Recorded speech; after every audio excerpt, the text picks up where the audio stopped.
Take two. What's up, everybody? Welcome to the Music Lab. We are going to talk today about how to do this assignment, the Soundtrap Scavenger Hunt.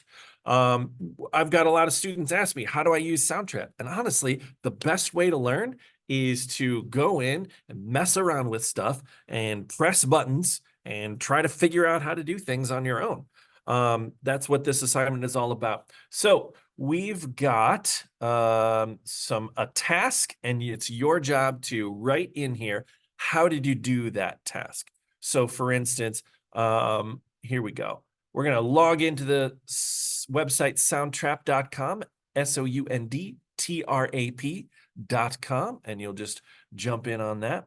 And to start a new project, you would go to the Enter Studio button, or sometimes I'll give you a link in class that you'll usually do that way. And it says to start a new project, click on Open Studio. We just did that. And then it's got this next question, open the loops library. How do you open the loops library? So you could take some time to explain it. We're loading up Soundtrap right now. Soundtrap is a website that we use in music class a whole bunch to be able to add together layers of sound, edit audio, do timing sorts of things, make songs basically. So how do we enter the loops library? Well, there's a button right here that says browse loops, right? So I can click on that and there's the loops library right there. How did I enter the loops library? I clicked browse loops. So you can type that in, or you could also, let's see here, take a screenshot. We'll talk about that in a second. So let's go ahead and listen to some of these loops. What's this one sound like?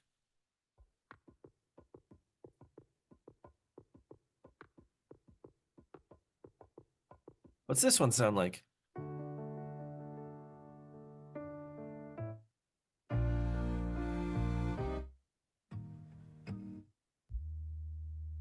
Let's say I wanted to add in a synth, I could double click it and it will add the loops into my loops library.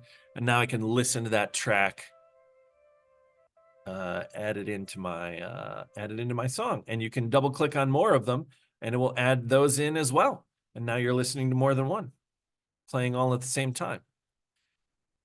Okay, so let's see here. How did I add a loop? I added a loop by double clicking, or you can also press this plus button. Now, if you don't feel like typing, one thing that you could do is just take a little screenshot.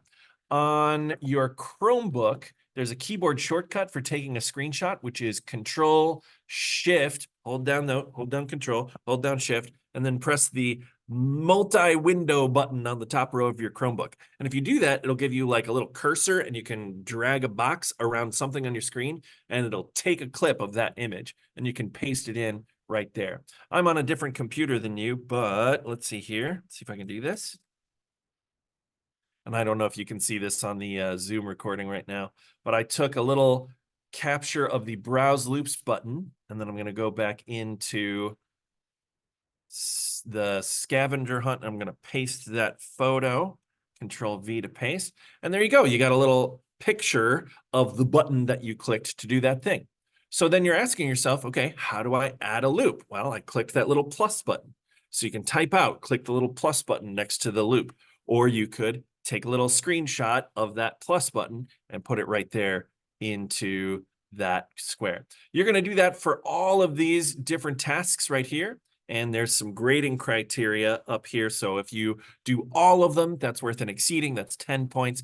If you do some of them, that's worth a meeting. If you do less than some of them, that's worth a meeting. And if you have less than half of them done, that would be a beginning on this assignment. So go ahead and get that done. It also is a cool opportunity to sort of play around with Soundtrap and figure out what it does. Good luck, everybody.